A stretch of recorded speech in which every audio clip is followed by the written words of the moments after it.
Hello, hello, hello. Welcome to the Efficient Practice Dental Water Cooler. I am Dr. Evelyn Samuel. I see some people signing on. We have Mia. Hello, Mia. Hello. Hello, hello. I see Shade. Shade, welcome to the Efficient Practice Dental Water Cooler. If this is your first time. Hi, thank you for having me.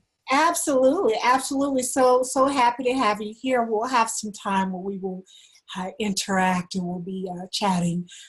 There should be a lot of valuable information that we're going to share tonight. And I welcome participation because it makes for a more full and informative discussion. So I don't want it to only be me talking. I want it to be all of us sharing with our experiences, because that way we can, together we do more. So while we're on the session, what are some of the positions that we have represented here? Well, I'm a hygienist. This is Mia. Okay, so we have Mia, who's a hygienist. Tonight's topic is running the business. One of the things that I know everyone likes to do. That's a little bit of a joke there, because a lot of dentists will bemoan that they love practicing dentistry. If only they could just practice dentistry, or if only they could do the task at hand and not have to do all the business things, and they would be a lot happier. But a lot of the things that we do are running the business. There are things that have nothing to do with the dentistry itself. And while we may not ever love doing those things, we can be very good at doing them. So that's the whole goal for tonight, is to share some tidbits that will help everyone to practice a little bit better, to be able to take care of those things that may not be pertinent, so to speak, for the scientific portion of what we do, but are so very important for the things that we do. First off, I'd like to once again welcome you all to the dental practice, efficient practice dental water cooler. I am very excited that this water cooler was that I have been able to have this platform to discuss things that will help us to run our practices better. It's sponsored by Equa Marketing, and I'm so thankful to Equa for giving me this opportunity to speak on the stage. We had a couple of episodes. I started off the first episode of the water cooler with vision, because vision is so very, very, very important. So one of my favorite quotes is, if you don't know where you're going, any road will lead you there. So having that vision is super important for developing the practice and the life that you want to have. So that's why I started the very first water cooler with the topic of vision.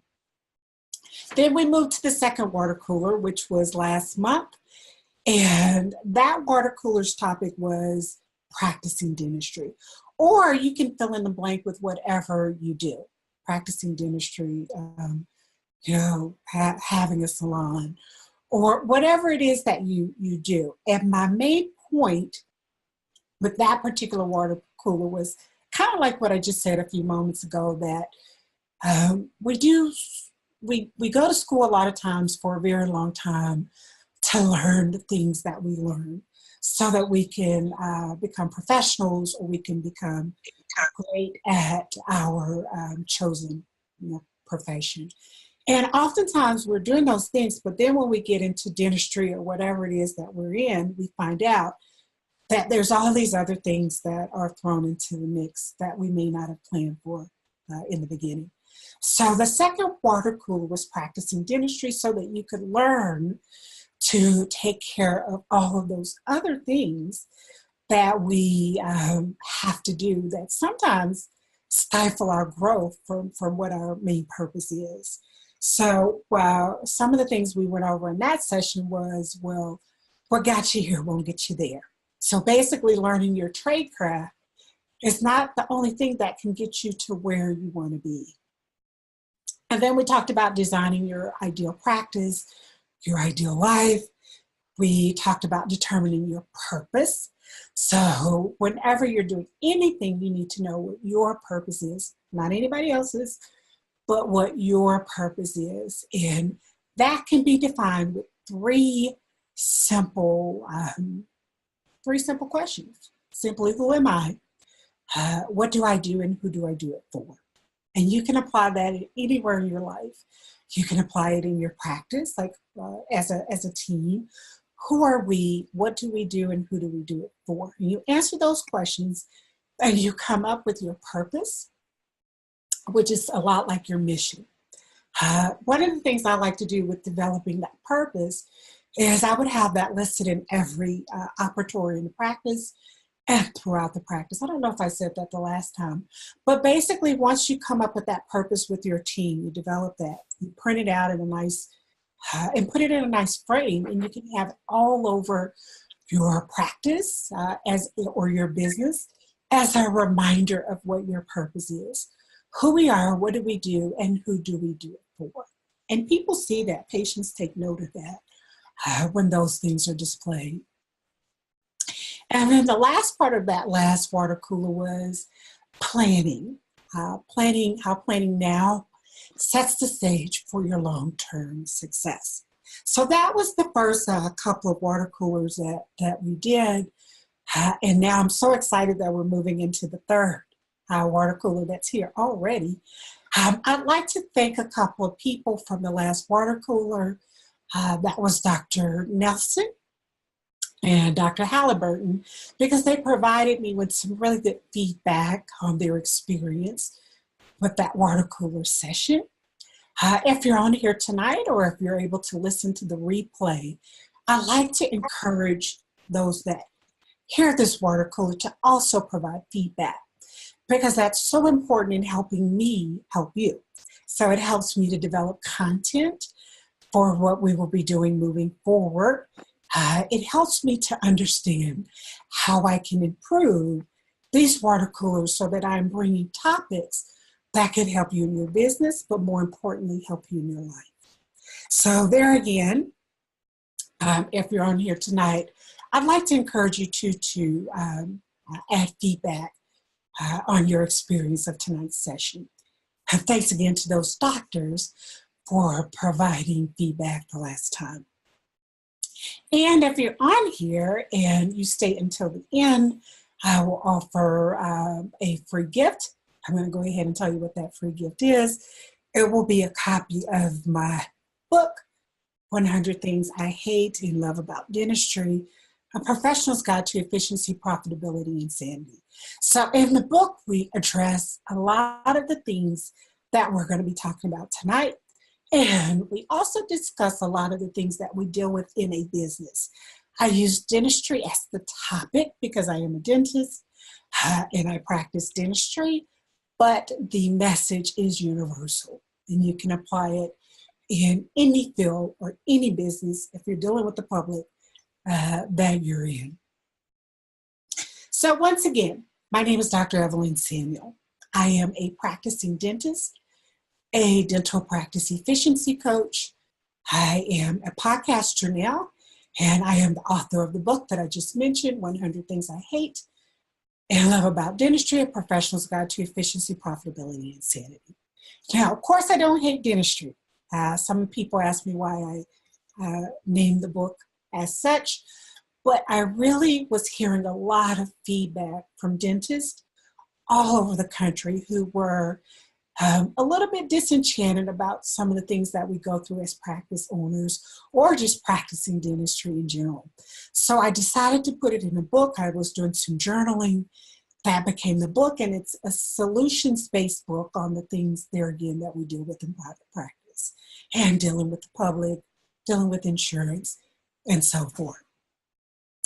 One of the reasons I developed this water cooler, I really wanted people to learn, not by trial and error, because it takes a long time to learn by trial and error. We can all do it, but there is an easier way, and you do not have to reinvent the wheel. I started off many years ago. I cannot believe it's been almost 20 years. Wow, this year makes 20 years of practicing dentistry. And I remember when I first started, I got out and I thought I was like, going to set the world ablaze with my new dental degree. And I always wanted to be a dentist. And I was going to get out and provide care to patients, quality care that patients would love and need.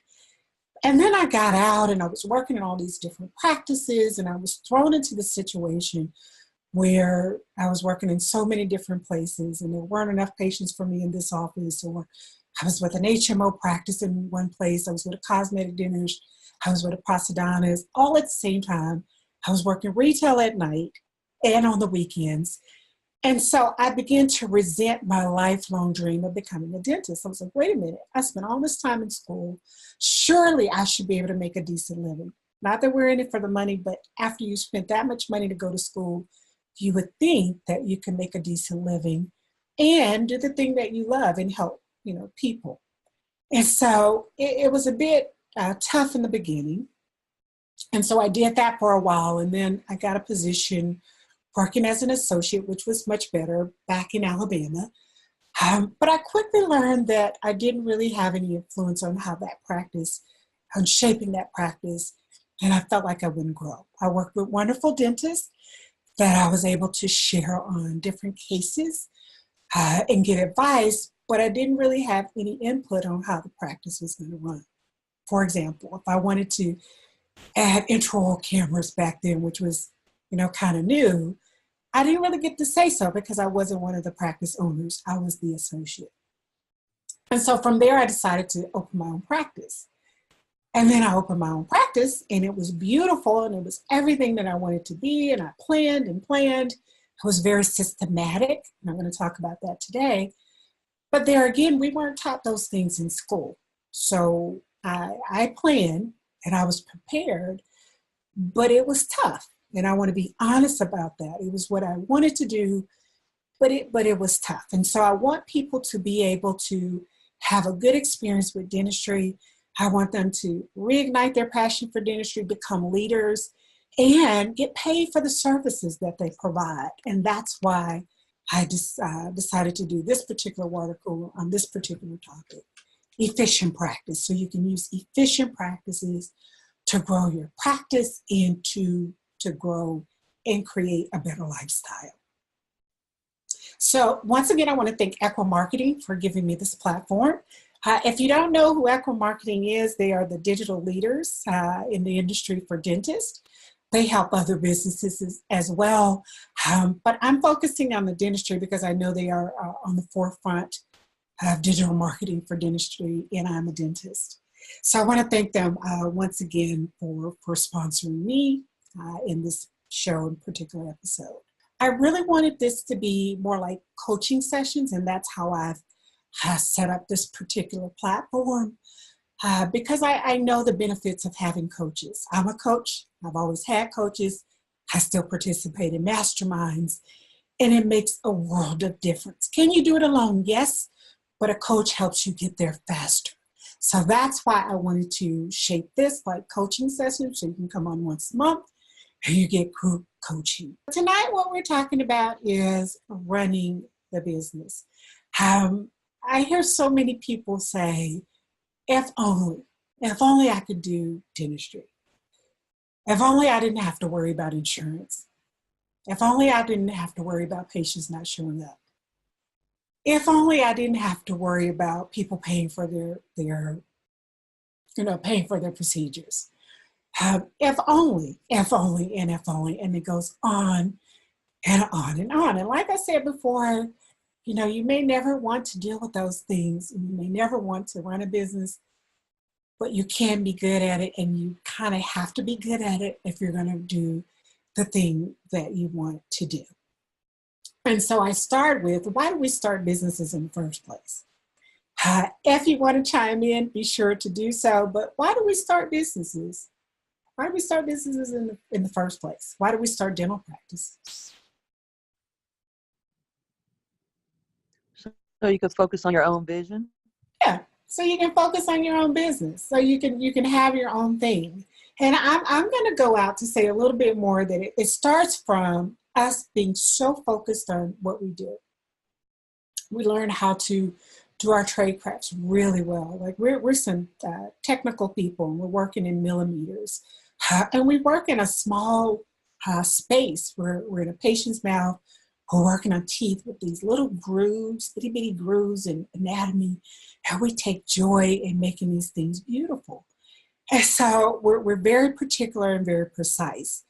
And oftentimes we get in places where we're working in other practices and we work for other people. And something may happen and we may feel like, you know what, I didn't really like that. And I'm just going to open my own. Like, I'm just going to open my own business because I don't like how they schedule me. And I'm using examples of my prior experiences and of dentists that I talk to, because I talk to dentists all over the place. Now, a lot of times people are disenchanted with the place that they're at. So maybe they're being scheduled in a way that they don't like to be scheduled. Maybe they feel pressured into doing procedures that they don't feel comfortable doing. A lot of offices like to keep everything in the office. So don't refer out. Do your own endo. Do your own surgery. Try to do third molars so we can keep all the productivity and all of the profitability in one practice. But sometimes the associate, I'll say the associate, or maybe they're a contractor, just may not feel comfortable doing that. And they may think, I don't want to work on Saturdays, or I don't want to. So they say, I'm going to open my own. I mean, they're doing it and I do this probably better than them. And I'm really good at what I do. So surely I can start my own business. So there lies in the fault, because we should all want better in that way. But there lies in the fact that we don't know what we don't know. So we want to start our own business because we feel like we can do it better. And that's good. And we get there and we realize that nobody taught us how to deal with insurance. Nobody taught us that we were going to have to hire our own team. So all of these things come into play once you're in that practice that nobody taught you, and you couldn't really see it from that angle because you weren't the owner. And so I am all about starting a business. I've started a couple of different practices, and I have some other companies and things of that sort. But that's kind of why we start businesses. We want our own, we want independence, we want to create a life that we can do the things that we want to do. We want the business to work for us and not necessarily us work for the practice. And so we want these things, and then we realize that once we get into the practice that there's a lot involved. So this can lead to us, in essence, owning a job a lot of times. So we end up in these situations, and then the practice becomes ours. And not only are we doing what we were technically made to do at first, where we were having to do all those things as the dentist, but now we're having to pile all of that on with being an owner. And so we're doing a lot of things that we didn't know we had to do at first, and it sometimes can feel like we own a job. So what we want to do from this point is to set up for success. Set up for success in starting off the practice from the beginning, getting it right from the beginning. And is there any suggestions on how we can do that from the beginning?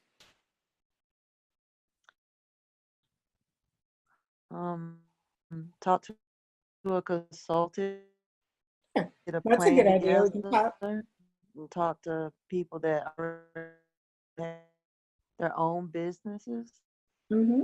Research. and get That's some exactly ideas it. and go from there. Mm-hmm. Proper research. Researching, talking to others that have had the similar experience or are going through it. Doing just complete, you said it, just researching for the areas that you're going to be in, doing a demographic study of the place where you're going to be so that you know like how many dentists are in the area, how many people need a dentist, what the ratio of providers are.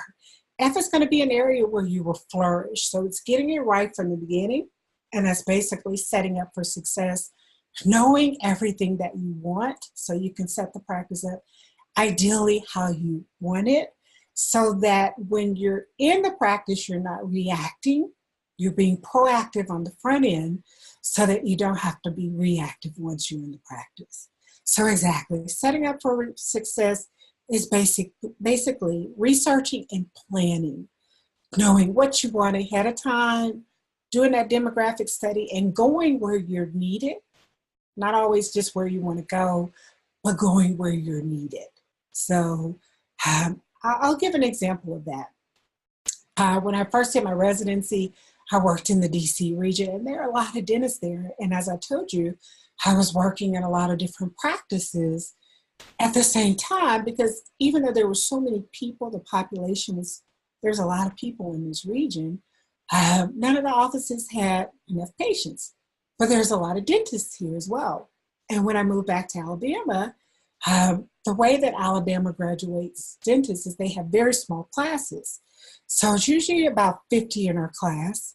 So they're graduating smaller classes, and therefore when you graduate, there's a higher demand for dentists because there's fewer dentists to more patients.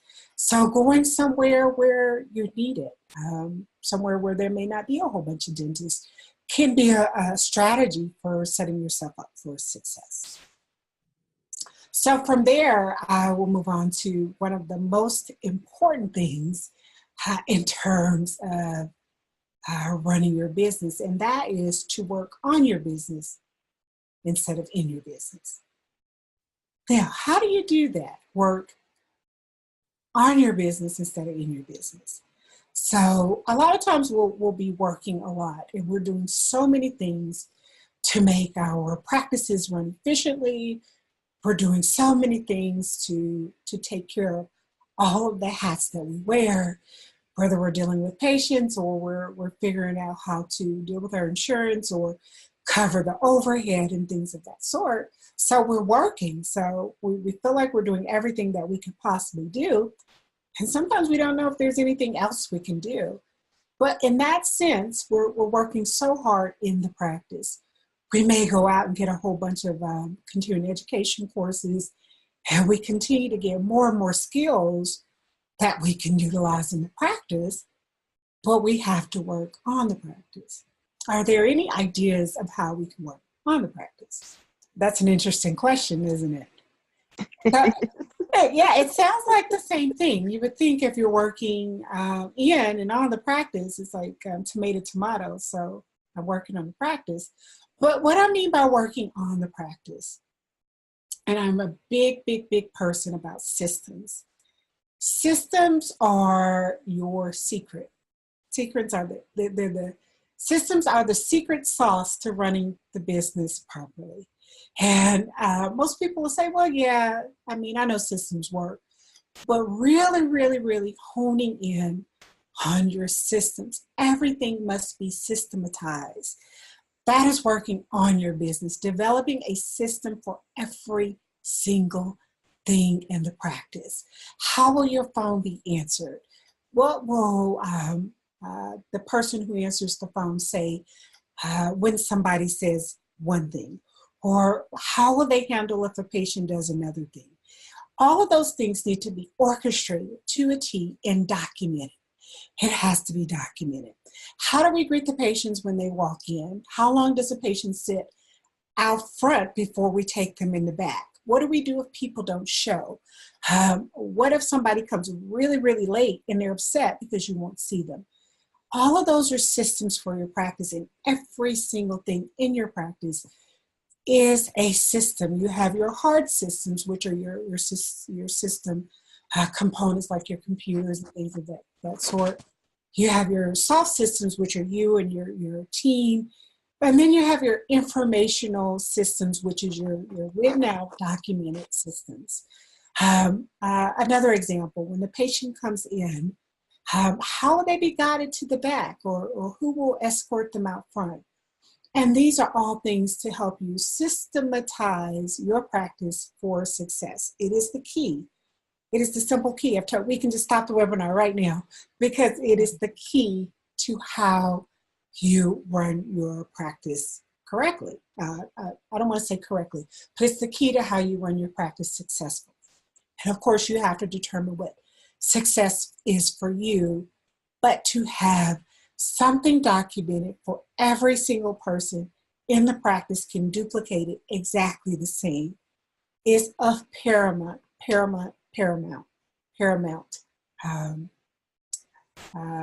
importance. So, Mia, you know a lot of the systems that I talk about in terms of being systematic, even your morning huddles, or how your team members will do your morning huddles or your office meetings, and watching what I used to call the Office Bible, which was our video for encouragement and to get us on the right mindset, the secret.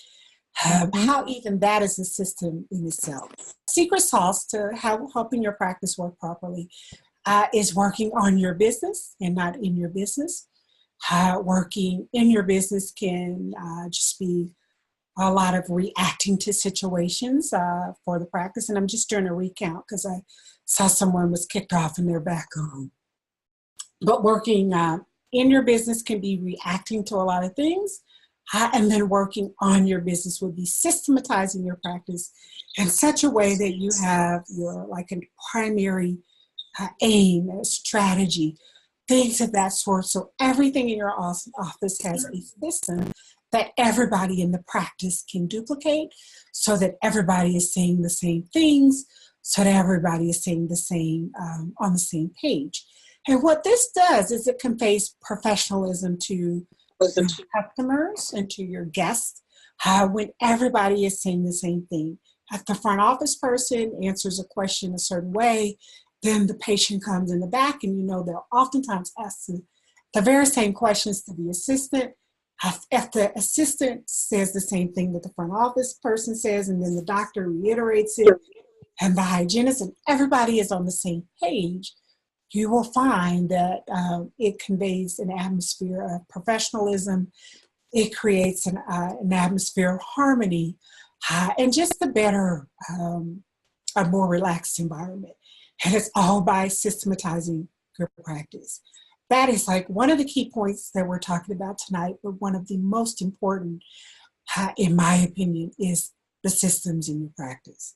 So Mia, if you're back with us and you were sharing something, if you're able to, you're welcome to share that now.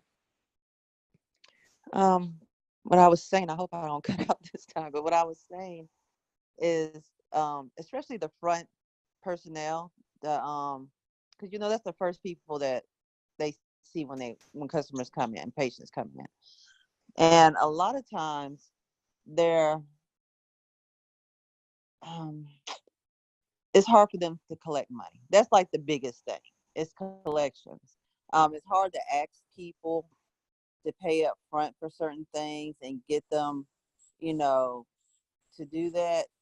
So that's like the biggest thing is to have that in system so they know exactly what to say and exactly what to do so they won't feel, I guess, ashamed, I don't know what to say, about asking or embarrassed about asking for that. Because I've noticed that a lot. A lot of people up front really have a hard time asking, to pay. So I think that's one of the, best systems to have in place. And of course, answering the phone and, things like that. Right. That's a very good point. I'm going to go out on a limb and say this: if you have someone up front that is afraid to collect money, they shouldn't be up front. And that may sound a little bit harsh, but you have to have someone that's confident that the procedures that we're doing, that the doctor is doing, and that the team is doing, and the things that we're doing is for the betterment of the patient, and we deserve to be paid for our services. And you're right, Mia, that is one of the most important systems to have in place.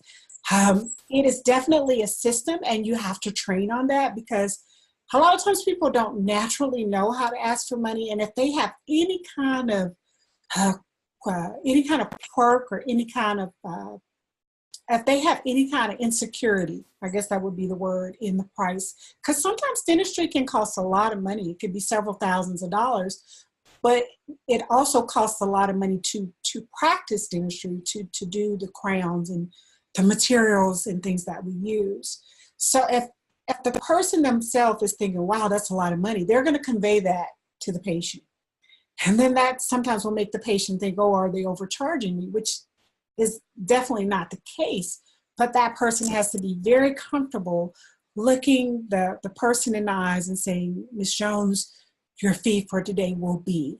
How will you be paying for that? Will that be cash, check, or charge? And so with that, there again, yes, Mia, you're right. That is definitely a system, and the office has to practice that. So a lot of times what I will do is I cross-train everybody in the office to the limits of what they can do. So of course, if it's an assistant, they can't do some of the procedures that the hygienist can do, or that I can do as the doctor, but there are a lot of things that we can all do. And I like to cross-train everybody so everybody knows how to say these things. Like we said, everybody's on the same page. And you develop a system that has to be documented because it has to be written down. You have to come up with it first. It has to be concrete, then it has to be documented, and then you have to learn how to say it, like how to ask for money, how to sit in your workshops, in your office meetings with the team members and actually role play, which is one of the best things you can do for the practice and for training is role playing. But role play these scenarios. You're going to role play the scenarios in terms of, how do you react when somebody says that's too much money? Or how do you react when somebody says, well, I forgot my checkbook? There is a system for even that, for that particular scenario where somebody goes, well, I forgot my checkbook, or, I don't want to pay today. I want to pay next week because that's when I get paid. And so the office has these systems in place, and you can say it in such a way that it's very polite, and you can be very professional and courteous, but you can be very firm, and you use your office's system to achieve the result that the office wants, which is to help this patient, maybe get them out of pain, to get paid for their services because they're providing the service, and to make the patient better, and then the patient gets their help. So number one, there are different personality types, and we'll get into that in a later session, of where people should work in different parts of your business. You should have different types of personality types to maybe a certain type of personality to deal with the finances of the practice. That's going to be somebody who's more direct. You may have somebody that's more friendly and bubbly for the person who's going to be your receptionist, or they're welcoming people. And so that all goes into play, but you definitely have to have somebody who's confident with finances if they're going to be collecting on behalf of your office. I've heard a lot of interesting things. I've been in a lot of different practices all over the country, really. And I've heard some interesting things, kind of like you said, Mia, where some people are afraid to ask for money, or just the things that I've heard, just kind of observing when I go in and observe offices is amazing that, that goes on. But yes, if you have a clear system for that, and then you role play and practice that system so that you have an answer for whatever comes up in any kind of scenario. You don't want to be scripted. You want to have a script. You don't want to be scripted, but you do want to have guidelines to go by so that you can handle all of those scenarios. So yes, that is a very, very important point that you bring up, a very important system that you mentioned. And also you said something else about pay up front. I'm a big advocate for that, because we know that when patients pay up front, they show up for their appointments.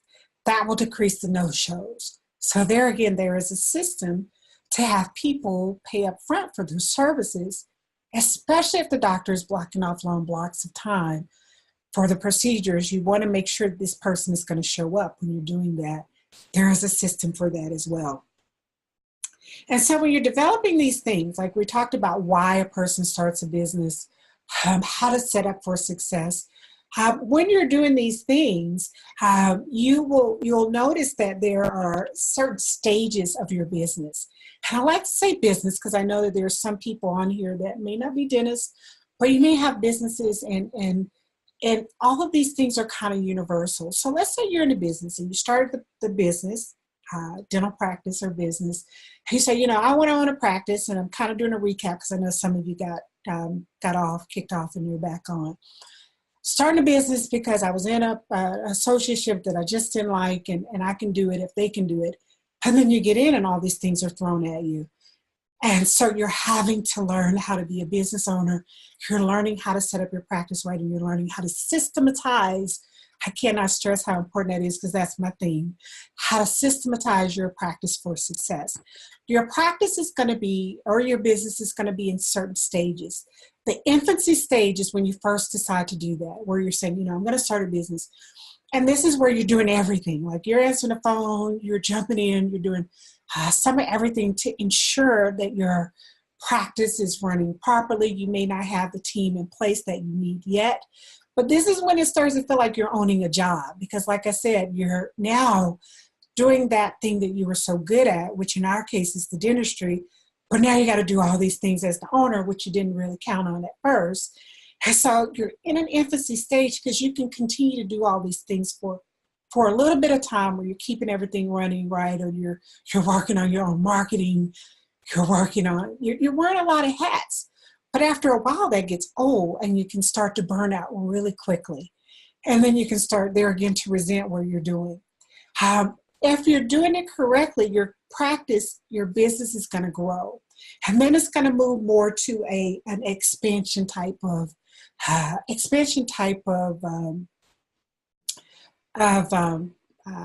growth. And at this expansion time, this is when you start hiring more people. So the practice is growing, or your customer base is growing, the patients are growing, and you now need help. So you're hiring people. And so you get people, and a lot of times what we'll do is we'll hire people that we think have a lot of experience, and we just put them in the position and we let them do it. And we may not know what they're doing. I've seen this a lot. So if somebody is an office manager and they have 20 years of experience, they get to run your front desk, and then the dentist oftentimes doesn't know what they're doing. So that can create a problem as you may become dependent on a person, and what if they leave? Or what if they're not doing everything correct? If you don't know what you don't know and you don't know what they're doing, they may be doing things that they did at another practice that might not be the best practice for your practice. Or you might have a huge account receivables that you didn't even know you had because they may not be using proper collection protocols and procedures and systems.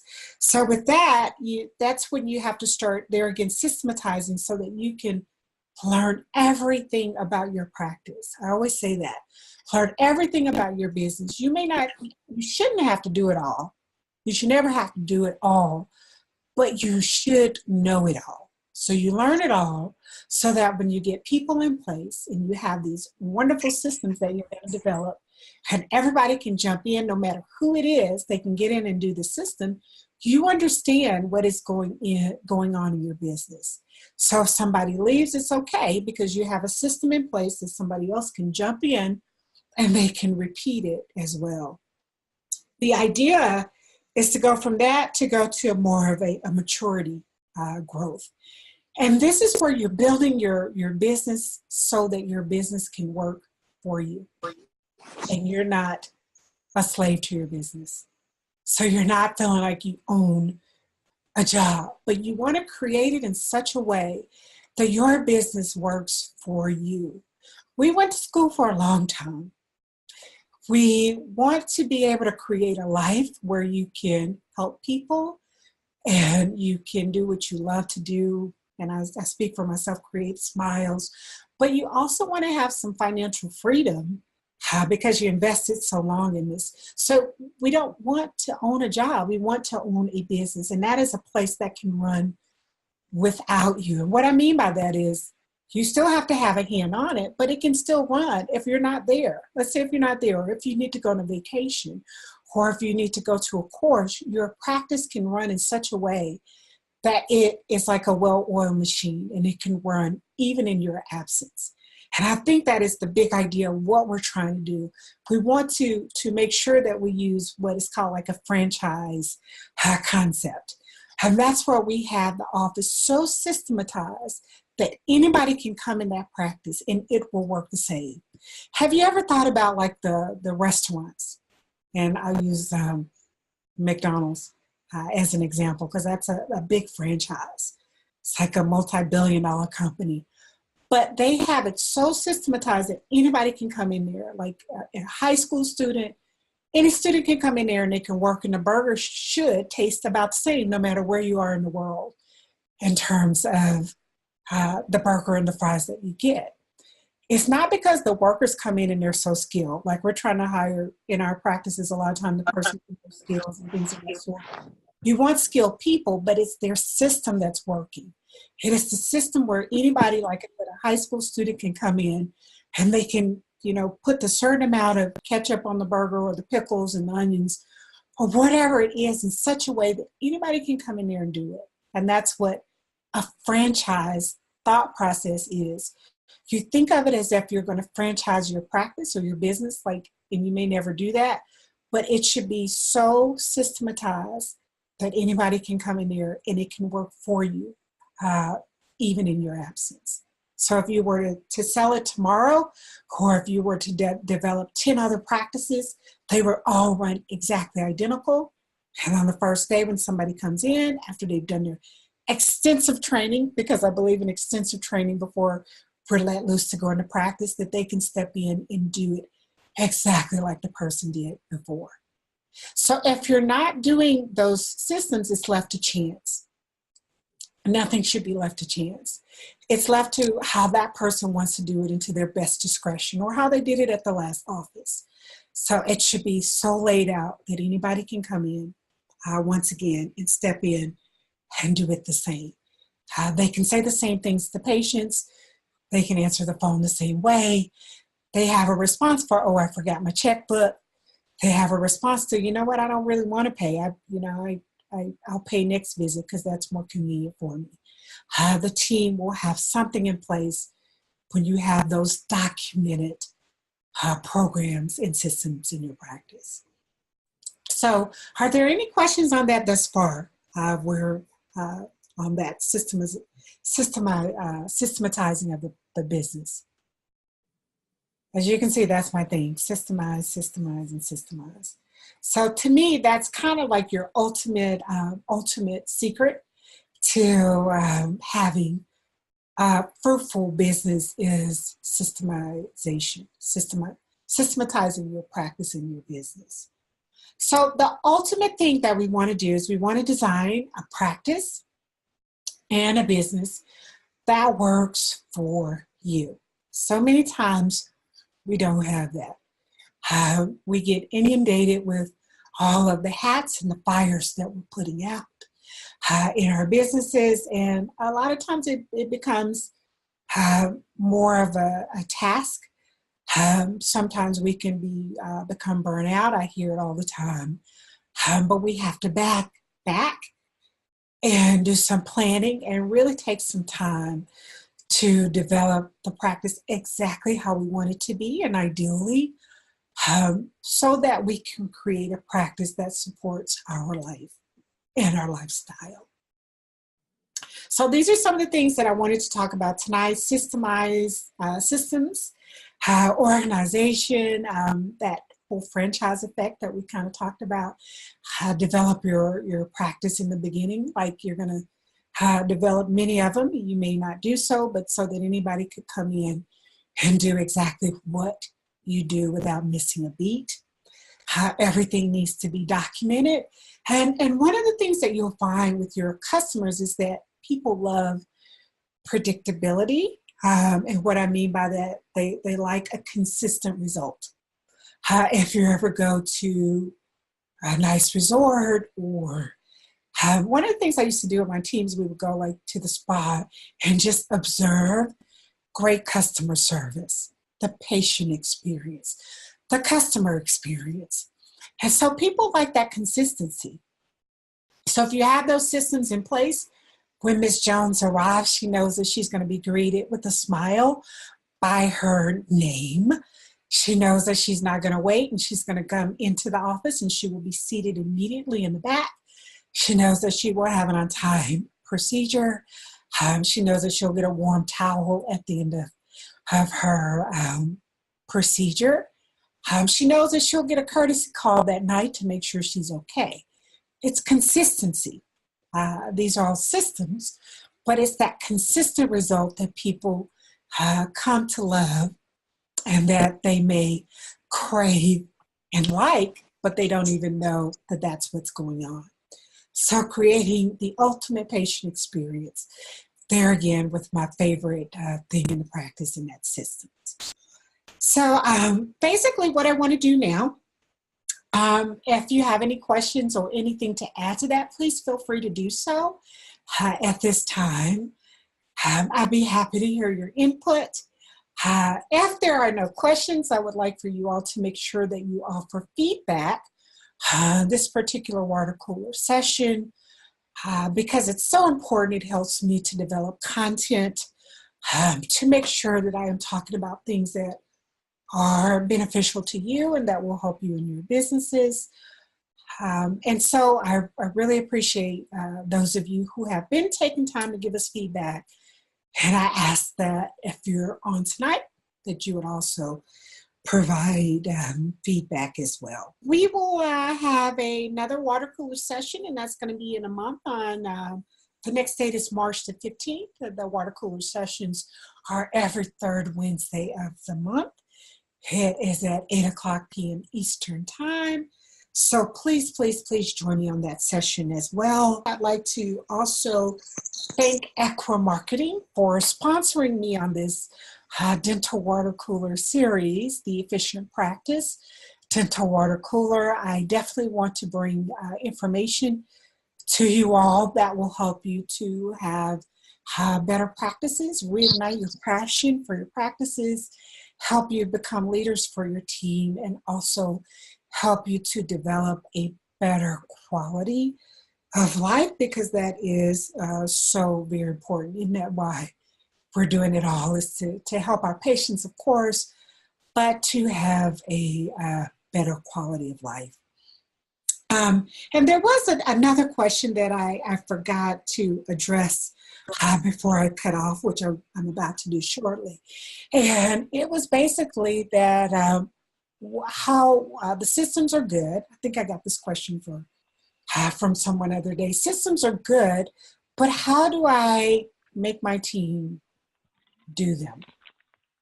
So once you get everything all organized, systems are good, but how can I get my team on board?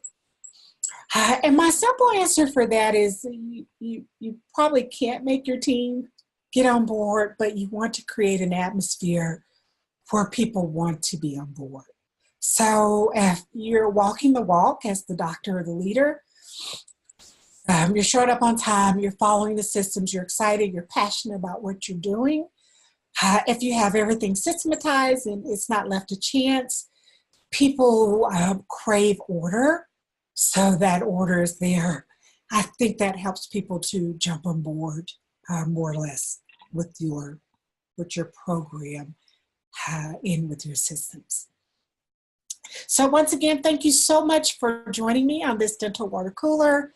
Hopefully I'll see you next week on Wednesday, March 15th at 8 p.m. Eastern. And the topic for that water cooler is a cluttered desk.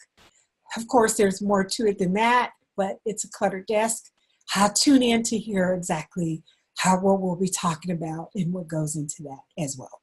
Hi, I'm Dr. Evelyn Samuel, your host. Thank you for joining, and be well. Until we meet again.